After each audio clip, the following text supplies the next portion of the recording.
সারাদিন তো কাজের বেলায় নাই, এদিকে মেয়ে দেখতে বলে দেখ সকাল সকাল রেডি হয়ে দাঁড়িয়ে আছে, খুব রস হয়ে গেছে লয়। বিয়ে দিয়ে দেবো, সব রস মরে যাবে। তাহলে রস নাকি?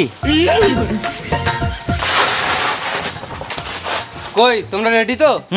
আমরা কখন থেকে রেডি হয়ে দাঁড়িয়ে আছি। তোমরা কিসে যাবে? কেন, তোমার সাইকেলে যাবো। কেন তোমার বাড়িতে কি সাইকেল নাই?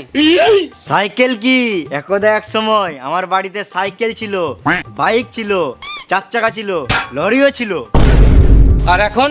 এই সব গানে মেরে খেয়ে নিয়েছে। তোমার বাড়িতে লরি না, লড়া ছিল। চলো আমার লরিতে। চলো।